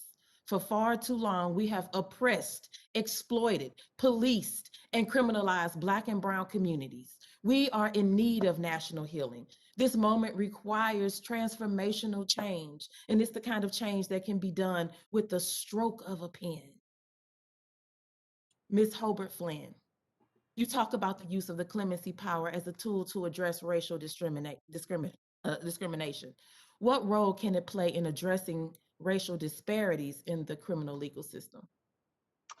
You know, you are right that so many people who did not have access to a process, someone that knew Trump, and this has happened with other presidents, to be clear, Clinton and others, if they don't have someone to help them, that can be a real challenge. You know, Congress can explore legislation to create an independent clemency board to review petitions for pardons and commutations and advise the president, removing the process from the DOJ, because there is a conflict when DOJ prosecutors reject some of the prosecutions that they've had. You know, this could be a check and a new vehicle for this to go directly to the president. I think the president also could look to create and streamline the process for clemency, taking it out of the DOJ. And I would encourage looking at Deborah Leff, who was the pardon, she was in the office of pardon attorney during the Obama administration. As Caroline said, they wanted to move 10,000 commutations. There were a couple problems she faced. One is, as they opened up the stream for people to get applications in, focused on racial justice and excessive sentencing, they didn't have the resources to add staff because Congress was blocking efforts to provide more resources. So Congress can play a role here. Second, she didn't have access to the White House counsel. So setting up a board where you have independent people making recommendations, people inside and outside of the criminal justice system, I think that could be a real tool to move it for others. Okay, let me ask you this one quick question. We only have a few seconds. In your testimony, you note that racist policies like the war on drugs have disproportionately devastated communities of color, and that you believe that the presidential administration should use the clemency power to remedy these injustices. You know, why do you feel that presidents have been really reluctant in this way? Because it also is worth noting that, well, no, go ahead. Yeah, no, we have deep problems in our criminal justice system that must be addressed. And clemency is only one tool for racial justice. You know, we have to be looking at all levels, sentencing guidelines. Actually, I don't even think clemency should be limited to something that the president can do. It should be able to be done in courts, in federal courts across the country. So I think, you know, what we have to look at is top to bottom reform. Thank you. I yield my time. Thank you, Ms. Bush. Our next congressman to be recognized is someone who played in the NFL so long ago that he never played against Tom Brady, Representative Burgess Owens. That's putting things in perspective, doesn't it? Thank you so much for that. Well, first of all, good morning, everyone, and my colleagues, subcommittee chair and ranking member. This is truly an honor to be with you. What I'm hoping to do is bring to this committee my long passion for criminal justice reform. I've had a mission for decades and finally started Second Chance for Youth, working with at-risk kids coming out of the juvenile system and giving them a second chance. And I'm always pleased when Americans are given that second chance. Alice Johnson is a great example of that.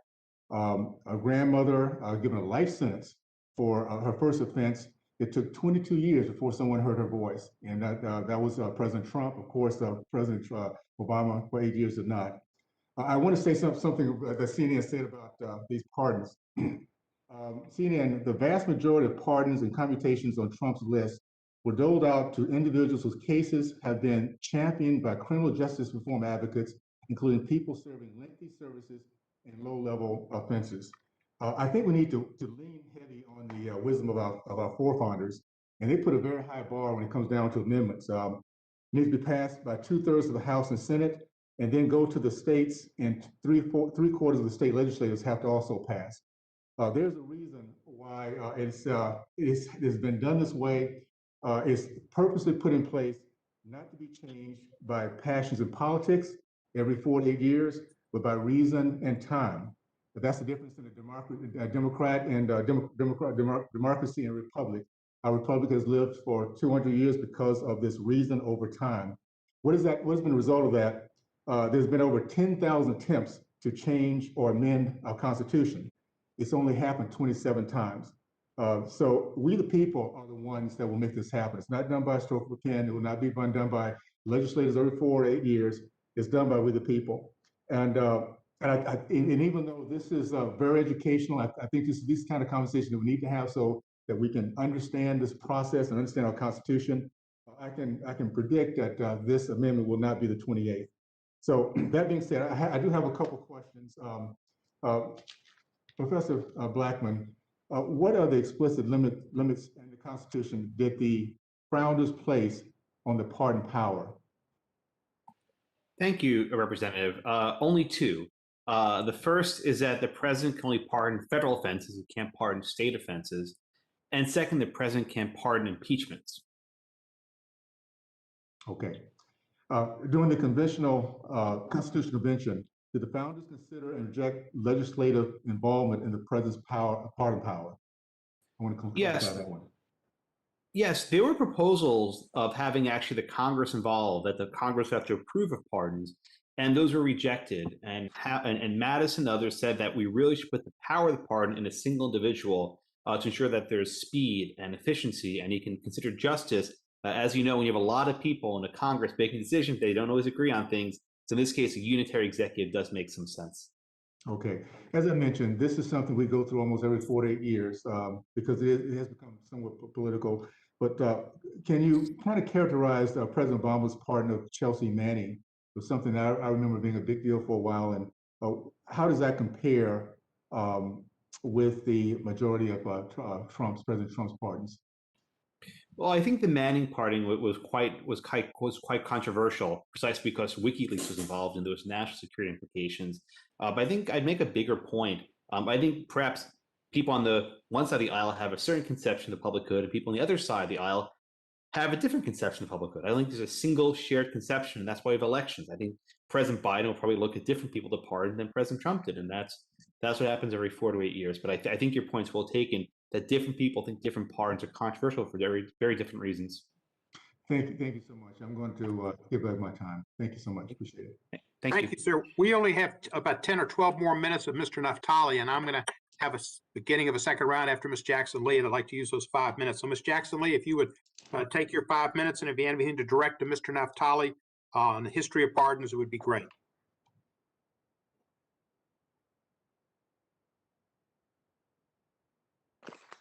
Let me thank you, Mr. Chairman, and the ranking member for holding this committee hearing on this very important issue. It's been stated that the pardon power of the president is not, in fact, unlimited, though governed by the Constitution. I offer these thoughts as I present my issues in the backdrop of January 6th. The unforgivable attack on democracy incited by the 45th president, where his loyalists laid siege to the Capitol building, parading the obscenity of the symbol of the Confederate battle flag while seeking to disrupt the joint meeting of Congress to count and announce the winner of the majority of votes cast by presidential electors, all the while chanting "Hang Mike Pence," culminated a reign of corruption, abuse of power, criminal conduct, unethical behavior, and malfeasance unseen in America, and that weakened our country and made it poorer and left it more divided than ever. As a senior member of this committee, I chose to be on this constitutional committee even as I sit in this last seat, because I believe it is important for us to coddle, protect, nurture, and build the Constitution. I'm delighted with the witnesses that are here, and I want to acknowledge my hometown constituent, Josh Blackman, Professor of Law, South Texas College of Law, and as well all of the other witnesses, Karen Hobart Flynn, Professor Naftali, and of course, the witness of Professor Frederickson. Let me raise this question to Professor Naftali as it relates to the history of the dealing with the importance of the clemency power. And I might add to the fact that not only are people languishing, I, over the years, offered legislation before we had criminal justice reform and sentencing reduction to try to address the tens upon tens and hundreds upon hundreds of elderly African-American or minority incarcerated persons in the federal system based upon the drug siege of the 70s and 80s. So, Professor, would you give us just a historical comment, if you would, on whether or not the president, past president, authority would even reach to the point, if he had reached to attempting to give pardon to those who perpetrated criminal acts under January 6th? And then would you, as a historian, see any parallels between the post-Trump era and the post-Nixon era, during which Congress instituted several good government reforms aimed at reining in potential abuses? And thank you so much for your leadership and scholarship as well.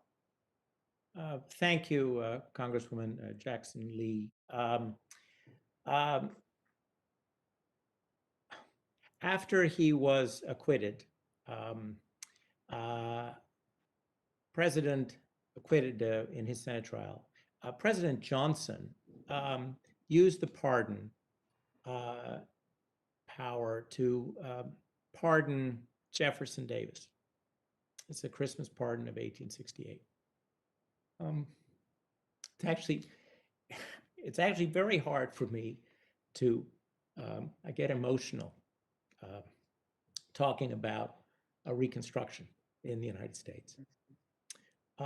Because I think we as a people, and especially people of color, but we as a people bear a heavy burden because our country did not face the truth of the Civil War and then swept it under the carpet. And I believe the amnesty for Jefferson Davis helped to create that burden. And that was a pardon by a president at the end of his term. I worried, I have to tell you, in January, that we might see some pardons of the insurrectionists. I've spent today talking about Nixon because, not just because I think I know Nixon, but we have evidence we have a shared body of data. And all of you could, I know you're busy people, and you should be, but we can actually all listen. It's there. We don't yet have, but I want us to have it, a shared body of data about the Trump era. We have a lot of public information, but there's a lot more to learn. I have a feeling that the second impeachment, Ms. Jackson Lee, may have actually deterred President Trump from perhaps pardoning some insurrectionists. I don't have evidence, and I don't want to make the claim that he would have, but it is a question I will be asking as a historian. So yes, presidents have had the power to pardon insurrectionists. Indeed, as Professor Blackman would certainly know, I'm mentioning him because he talked about the issue of amnesty. The founders did talk about, perhaps at times, using the pardon to calm our political environment by issuing amnesties. One element of our history that I think really needs to be stressed is that our founders did not think of a partisan era. They did not think in terms of political parties. That's one of the reasons we have the 12th Amendment, because they had to correct the electoral system, at least, and because they hadn't imagined parties. And some of how they conceived of limits on the pardon, I think, are less powerful because they didn't assume there would be a president's party in Congress, because they hadn't thought in those terms.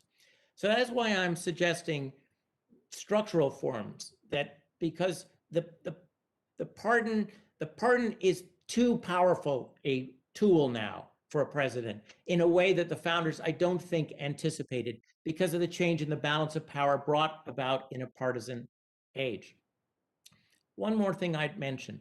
This is a little outside of my lane, but since you've asked a question about reforms too, I believe that the issue of a pardon is not just the issue for the White House, that power resides in the president as our head of state. And therefore, Congress does have a role, perhaps, in expanding knowledge of the pardon to those that could benefit from petitions. The issue is not simply that the petitions get read by the people in the Justice Department and then fed to the White House through some system. It's also that the people in the country who are incarcerated, who are deserving of mercy, know how to communicate their story to Washington. In the case of Donald Trump's era, at the very least, Kim Kardashian was able to provide some of those stories to the man with the pen. But that's a very idiosyncratic way for people who have suffered from unfair incarceration to get their stories before our chief executive. So as we think about limits on the president's misuse of the pardon, we should think of ways to broaden the public's access to that executive clemency. Thank you, Ms. Jackson-Lee, for asking the professor, and I'd like to follow up with the professor. In your study of the history of impeachment and our pardons, are you familiar with any secret pardons ever being revealed? No, I'm not. In fact, when that issue arose during the last weeks of the Trump administration, I was learning something. I want to make one other thing clear. I am worried. I am worried about the nature of the climate of power. This is not an artificial concept. Professor Blackman, with whom I agree on a number of points, but Professor Blackman talked about dealing with the problem of the power after the fact. And I'm not sure that the history of the misuse of the pardon suggests that that is enough. Because part of the problem is if the president and his, and someday her, inner circle believe they can get away with it, that has an effect on our judicial and congressional system at that time. If people know that they will be protected, they might not be truthful with Congress. They might not be truthful with the FBI or with the grand jury because of this notion that the climate is permissive. And I think we have had that permissive climate in a number of presidencies. I've documented, and you can learn yourselves about Nixon, and we are now having a debate over the extent to which there was a permissive climate in the Trump administration. But there was certainly at least a permissive climate in the Clinton administration the last day of his second term. That permissive climate is a threat to our constitutional system and to the balance of power that the founders believed in. And I really encourage Congress to be robust in defending its prerogative, in defending the importance of checks and balances. I think the pardon power has gotten out of whack. Let me ask you this. President Obama, who issued either 1,700 or 1,900, I think it was 1,700 something pardons, he had a system set up at Justice that was rather stringent. I think you had to serve at least 10 years of your sentence, which 9 years of your sentence should have not made some non-violent, victimless drug crime one that shouldn't be pardoned because you'd serve 9 and not 10 years.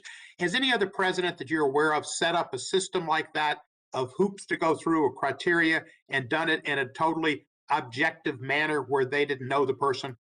I really don't know the nuts and bolts history of the approach to the pardon attorney. I know that for many presidencies, I know in the case of Nixon, ironically, a year before Watergate, the White House was trying to create a better system for pardons. Not every Nixon pardon, by the way, was suspect, but the permissive climate is problematic in that it undermined, I believe, our judicial and congressional systems.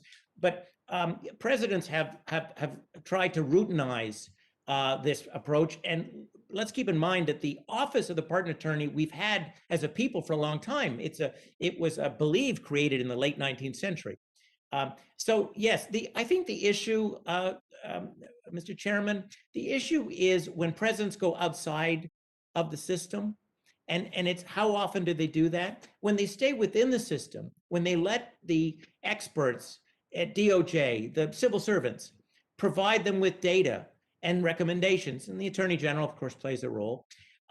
That's one thing. But when they go outside the system, and we have examples of presidents doing that, I would argue the evidence, it seems clear now, at least, that President Trump went outside of the system more than his predecessors. But whenever they go outside the system, usually, not always, but usually it produces a controversial pardon. That was the case with President Clinton, with President Nixon's contemplated pardons, his dangling the pardons, with President George H.W. Bush. So it's how do you keep the president within the system? And that's really the president's prerogative. But there are ways, I think, to complicate the creation of a permissive environment for bad pardons.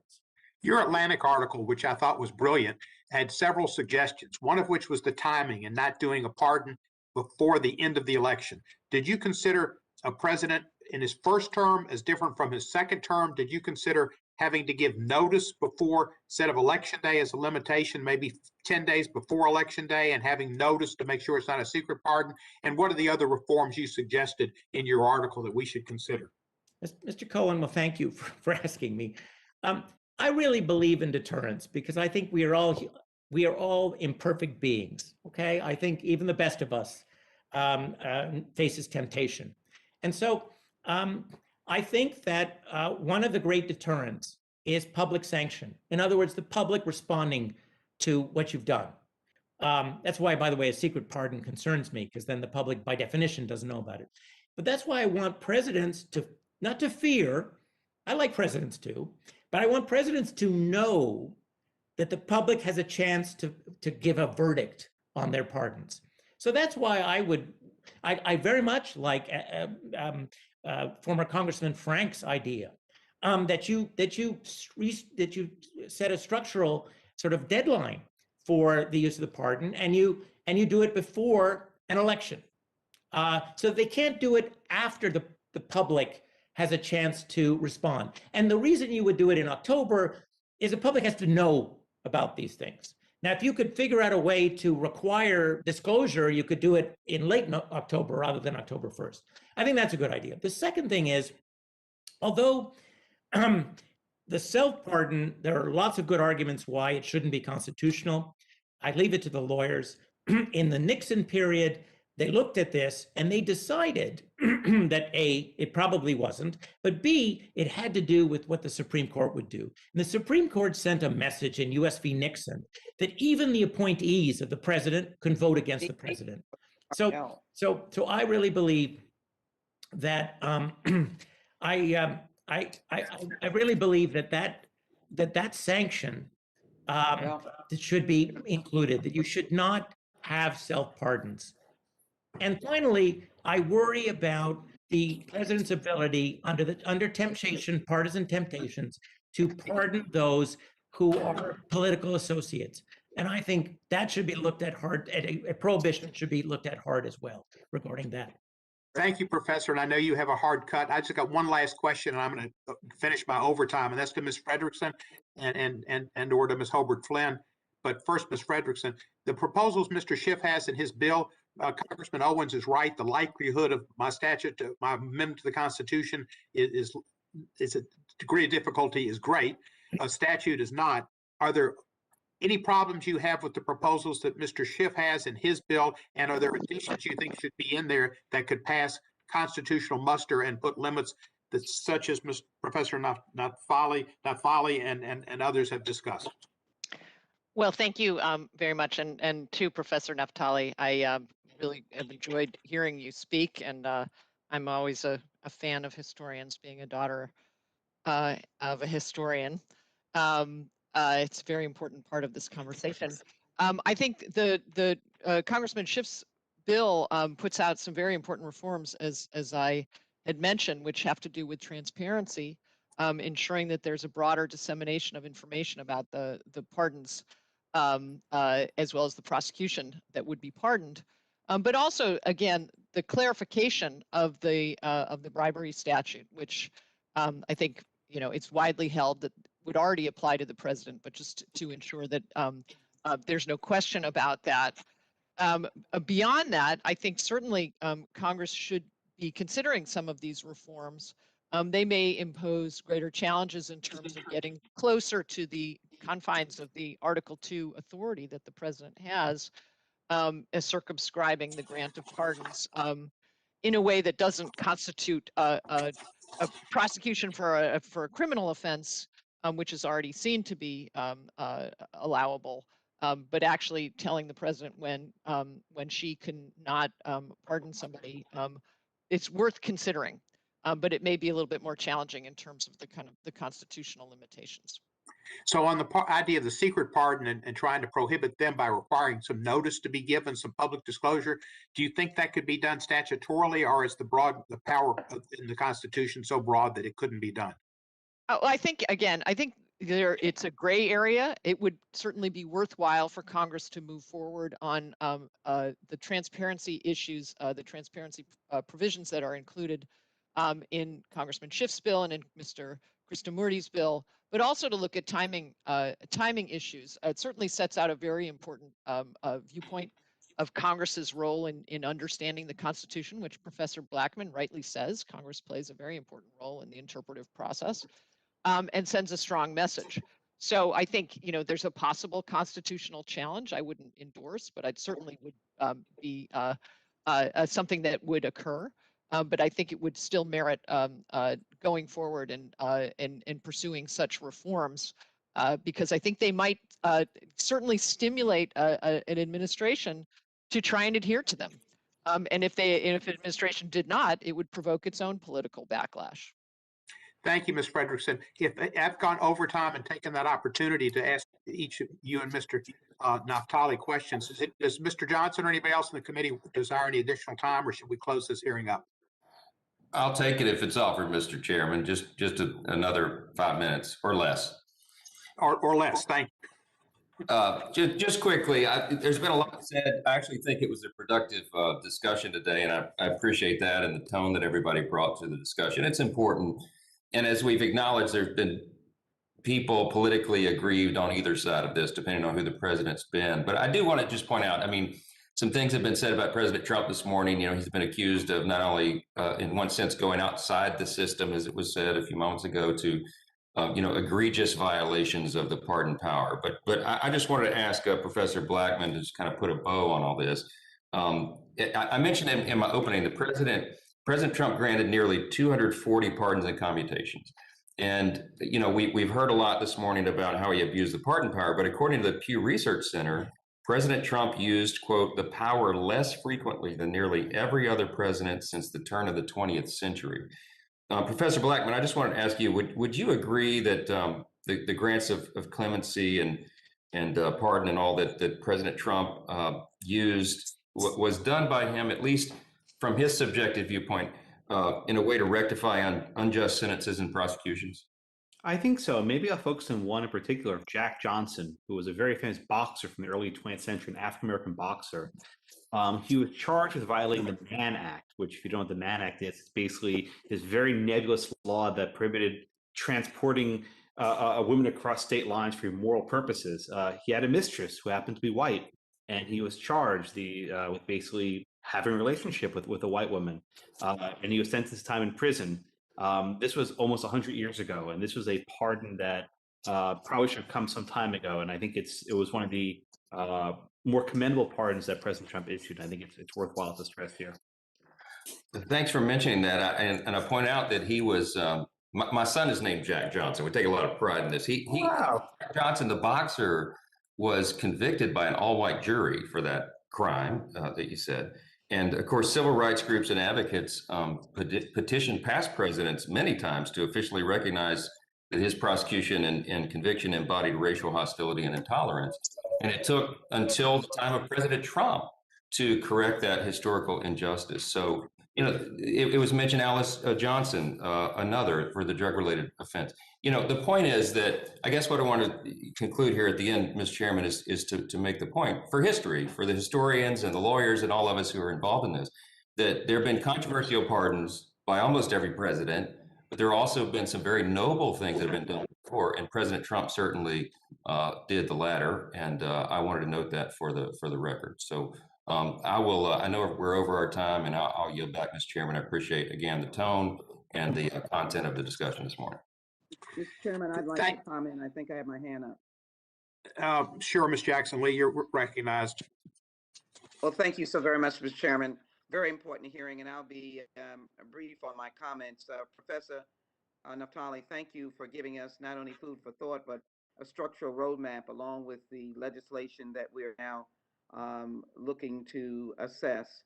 I gave those opening remarks specifically because, as you well know, that was the height of the discussion and intense discussion as to whether the president would, in actuality, pardon those domestic terrorists, those insurrectionists. And it was a frightening possibility.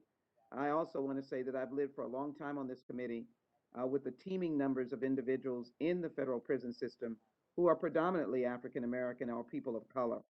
Visited some of them, had people, families petition and beg for some relief. It is a painful experience to see your neighbors incarcerated under these mandatory minimums and could not be released or access to it. So you gave an interesting point about structuring the structure of it and the potential of Congress and also information. I thank you for that. But I wanted to conclude my remarks by saying that this is an important agenda and reform is important. The Constitution is precious. It's a precious document. Thank you for your historical perspective. And I think that we should continue to recognize that this document has lasted for a period of time that pushes us to protect it prospectively and to be serious about protecting it. And so I look forward to Mr. Chairman on this. Finally, let me offer my deepest sympathy to my late colleague, Congressman Wright, Congressman from Texas, for obviously his tragic loss, and to say that I know that he was dedicated to the service of this nation, and I know that his constituents and the nation is grateful for his dedication. Thank you, Mr. Chairman, and I yield back. Thank you, Ms. Jackson-Lee. And I believe Mr. Hank Johnson has asked for a few minutes. I think he's the only person who has, and if with the permission of the committee and the indulgence, we'll recognize Mr. Johnson for our last round of questioning. Thank you, Mr. Chairman. Professor Blackman, it would be fair to say that President Trump was rather stingy in his use of the pardon power compared to President Obama. Is that correct? I think he should fear them, absolutely. Yeah, in fact, Trump pardoned 143 and commuted 94 sentences. And Obama, in his 8 years, pardoned 212 and commuted 1,715 sentences. Would it be fair to say that President Trump commuting sentences showed more mercy than President Trump, who just simply let a bunch of folks off the hook, particularly in the wee hours of the morning on the night of January 19th? He issued, of his 237 total pardons and commutations, Trump commuted or pardoned more than 140 people in the wee hours of the morning, just 10 hours before his term ended, including Steve Bannon, a potential witness against him who was under indictment for defrauding Trump supporters in a build the wall scheme. Professor Blackman, would it be fair to say that it's best for the use of it's best for presidents to depend on the office of the pardon attorney rather than simply dispensing pardons and commutations out of their back pocket like President Trump did? Well, I thank you for the question, Representative. The Constitution gives the president this power. The pardon attorney can make recommendations. I actually agree with Ms. Frederickson. It may make sense to have people who aren't in DOJ making these recommendations, because very often DOJ is supporting the prosecutions. I think having someone who How many times did President Trump rely upon the office of pardon attorney before making any of his 237 commutations? I don't know, but I guess the number is pretty small. And how many did President Obama do under the office of the pardon attorney? I don't know the number. I'm guessing it's a bigger number. Yeah, I think it was a total of 1,927 that he relied on the office of the pardon attorney.